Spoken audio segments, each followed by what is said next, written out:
Guys നമ്മളന്നത്തെ പരിപാടിയാണ്. എന്താ പരിപാടി? ഫിസുലിനൂടെ മന്തി ഒടുക്കത്തായി പോട്ടെ. ഫിസുലിന്റെ കൂടെ മട്ടൺ എന്തോ സാധനം എന്തോ പേര് കയ്യിന്റെ അത്ര വലിപ്പൊക്കെ ഉണ്ടെന്നാ പറഞ്ഞേ. ഓന്റെ കയ്യിന്റെ ഓന്റെ കൈ എന്താ രണ്ടും കയ്യല്ലേ. ഇവന് ഗുദൗരിന്നും ആലോചിക്കണം. ഇവിടുന്ന് 160 കിലോമീറ്റർ പോയിട്ട് ഗുദൗരിന്നും ഇവിടെ വരെ തിന്നിട്ട് തിരിച്ചു പോയിക്കുന്നു ഇവിടെ വന്നിട്ട്. അപ്പൊ അതിലെന്താ ഉള്ളതെന്ന് അറിയണല്ലോ. 300 കിലോമീറ്റർ ഓടിച്ചോന് ഈ ഒരു മന്തി അടിക്കാൻ വേണ്ടിട്ട്. മട്ടന മന്തി എന്താ സംഭവം എന്നൊരു പിടുത്തമില്ല. പോയോക്കട്ടെ. ചെക്കൻ അവിടെ എത്തി തിന്നത് തുടങ്ങിയിരിക്കണേ. ഞമ്മളൊക്കെ തേച്ച് ഓനവിടെ എത്തി എപ്പോഴോ തുടങ്ങിയിരിക്കുന്നു. നമ്മളിങ്ങനെ ഉയർത്ത മൊയിന്തായി ഉറക്കത്തേലും കാറെടുത്ത് തിന്നുമ്പോഴേ ഓന അടി തുടങ്ങി. ഓന് വേണ്ടി അതാ വിറ്റ്. ഓന് വേണ്ടി നമ്മൾ പോകണമെന്ന് ആലോചിക്കണം. സീന ഇതാണെങ്കിൽ ഇപ്പോൾ 3-4 പ്രാവശ്യം വൈകിട്ടു എത്തണില്ല. അവിടെ പോയിട്ട് എത്തണില്ല.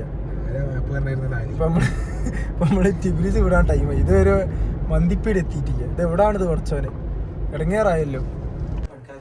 നമ്മളിതാ ചോറ് വന്നു നാരങ്ങ വന്നു. നമ്മളെ മട്ടൻ വന്ന് മോനെ ഒരുത്തനതാ കൈയിടാൻ വന്നിക്കണ്. ഇതാണ് നമ്മൾ ആനപ്പാറ പറഞ്ഞ കയ്യിന്റെ അത്ര വലിപ്പമുള്ള മട്ടൻ കണ്ടോ. ഇപ്പൊ എന്റെ കൈ വെച്ചോക്കട്ടെ. കയ്യിന്റെ അത്ര വലിപ്പമുള്ള മട്ടൻ വേറെ സാധനം പോലെ ഇതിങ്ങനെ തട്ടലാണ് പരിപാടി. എന്താ സാധനം. ഫ്രീ മട്ടൻ നെയ്യത കിട്ടണം. എന്താ പാട് ടേസ്റ്റ് ഉണ്ട്. മട്ടൺ ഏതാ മോനെ സീൻ സോഫ്റ്റ് മട്ടൺ കണ്ടോ.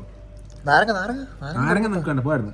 അതിന്റെ ഒതന്റിസിറ്റി പോവും, ടച്ച് പോവും. മാറാട് നെയ്യ് മാറ് കണ്ട. ബീഫ് ഇങ്ങനെ ഇറച്ചിങ്ങനെ ബീഫല്ല മട്ടൺ അങ്ങനെയാണ്. നല്ല ജ്യൂസി സാധനം ഇങ്ങനെ ഫ്ലേവർ എന്നൊക്കെ പറഞ്ഞാണല്ലോ. ഫ്ലേവർ എന്ന് പറഞ്ഞാൽ സീൻ സാധനം ഒന്നും പറയാനില്ല.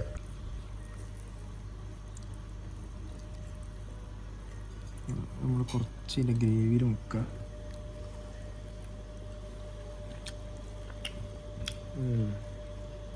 സീനാണ്. അതായത് മട്ടൻ്റെ ഒതൻറ്റിക് ഫ്ലേവറാണ്. നമ്മുടെ ഈ ഉഡായ്പ പരിപാടിയല്ല. നല്ല ജ്യൂസി. അതാണ് ഉണ്ടെങ്കിൽ എന്തായാലും നീര് നോക്കിയാ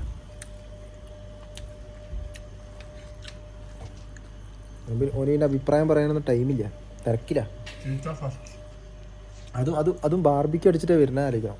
ബാർബിക്യൂ കൊഫ്ത അടിച്ചിട്ട് ബീഫിൻ്റെ കൊഫ്ത അടിച്ചിട്ടാണ് വരുന്നത് ആലോചിക്കണം. എന്നിട്ടാണോ ഈ അടി അടിക്കുന്നത്? പേടിയില്ല നമുക്ക്. തീറ്റ ഫസ്റ്റ്